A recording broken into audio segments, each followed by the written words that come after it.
Hey there! Today's video is addressing Grace Street Garden's most recent harvest of eggplants. What do we do with all of them? Eggplants have their own distinct flavor. They're great breaded and baked, roasted with your favorite herbs, on top of pizza, or thrown into any pasta, stir fry, or curry you have on the menu for this week. I suggest searching how to make the delicious and traditional Italian dish, eggplant parmesan, one of many great eggplant recipes out there. Today we'll be using 2 small eggplants from Grace Street Garden in my simple dal curry recipe that's budget-friendly and so easy to stretch and make even more filling, delicious, and nutritious. It's a great opportunity to expand the diversity of foods you eat in a day. Let's start off with the basics. Dal curry is a lentil-based dish that originates from India. It includes tomatoes, chilies, and oftentimes squash, potatoes, carrots, and lots of different spices, including, yes, the spice blend curry. This dish is always changing in our house. It really depends on what we have at the moment. Today, I have a lot of different ingredients, so my goal is to make this stretch. I want us to enjoy this comfort food throughout the rest of the week as an easy lunch or a lazy leftover dinner. First, let's start by chopping up a whole onion. I chose white onion this time and to dice it into small pieces. Remember that when you cut anything with a knife, to keep your hands in mind. Keep your knife hand secured on the base and handle of the knife and your other hand in a claw form to protect the ends of your fingers. You'd much rather scrape or slice your knuckles than cut an end off. It seems a little awkward at first, but this technique will save you cuts and is taught in many culinary schools, institutions, and establishments as proper knife skill. I'm choosing to first cut my onion in half, then set it on its side to slice before I take sections of each half onion to turn again, and from near center begin chopping in a fan direction. Each layer of the onion will separate from each other and you will have a simple dice. Next, I'm going to dice up 1 medium-sized carrot at about the same size as the onion. I also have a red bell pepper I'll chop a little larger. I'm placing all of these harder vegetables together in the same bowl because I'm adding them to the pot all at the same time. Some mushrooms would be good. I clean and slice about 6 baby portobello mushrooms and set those aside.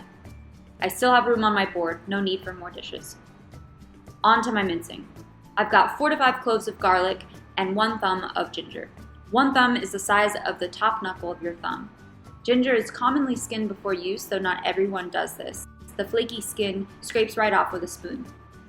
After you've minced your garlic and ginger, make room to cut up any other vegetables you want to add. I'm going to add the stems of my cilantro to the onion, carrot, and pepper mix. I'll use the tops as my garnish later.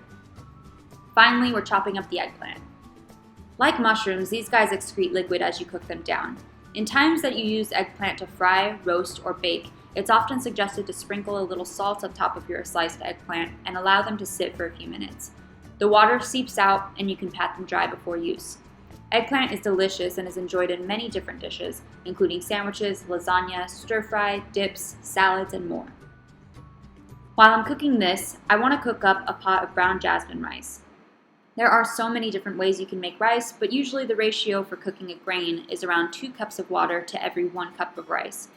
First, I bring a pot with 2 cups of water and 1 cup of rice to a boil. Now, don't forget to keep an eye on it, but in between boiling this rice, I'm going to continue prepping for my dal curry. On to my spices. Usually I always have cumin, curry, turmeric, thyme, salt, and pepper, but today I have some other complementing spices as well. Starting with the curry. I want to add about 2 to 3 tablespoons, then 1 to 2 tablespoons of cumin, a half teaspoon of turmeric, a half teaspoon of thyme, a half teaspoon of ground yellow mustard seed, and a half teaspoon of ground fennel seed. I mix my spices and set those aside. We're prepped to start cooking. First, set your pot to a medium-high heat. Heat for a minute or so and add in a splash of water.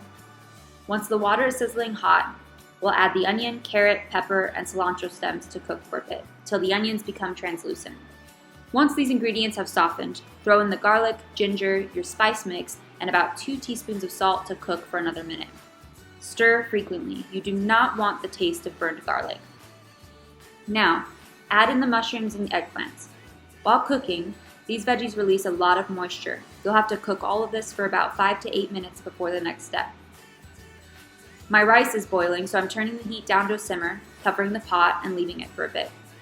Each grain may have a different optimal cooking time, but I generally check on them about 18 minutes into cooking at a simmer.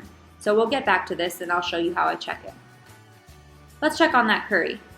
Now that my veg is softened, I'm going to start adding all my other ingredients before leaving this to cook for another 20 minutes or so. In goes my 1 cup of red lentils, my 28-ounce can of petite diced tomatoes, and a can of coconut milk. The coconut milk is optional, though I really like the flavor this adds to the dish. Next, I add in about 1 teaspoon of vegetable bouillon if I have it, and about 4 cups of water. Let this cook at a high heat for 20 to 30 minutes. After about 18 minutes, I check my rice by sticking a fork at the edge of the pot and pulling in a bit towards center. There's still a bit of moisture at the bottom of the pot, so I'm leaving it in for a few minutes. After 3 to 5 minutes, my rice should be done. In between all of this waiting for the cooking to be done, I make time to clean the kitchen of my prep materials, scraps, and dishes. Dinner is far more enjoyable knowing there isn't any cleanup after you finally get to eat it. After 25 minutes, my curry looks pretty good. I add my frozen peas to cook for a bit, and after everything is hot and softened, I taste test for more salt or more spice. If it all tastes good, I turn the heat off, throw in some chopped basil and cilantro, and save some for a bit of garnish. I love having this with a scoop of rice and with a sprinkle of lemon juice. There's many variations of this dish, so search curry recipes on Pinterest or YouTube and practice. Having a curry recipe that you like is always an act of love that brings comfort to a soul, not to mention tons of antioxidants. Thanks for watching me make this nutritious and delicious pot of dal curry.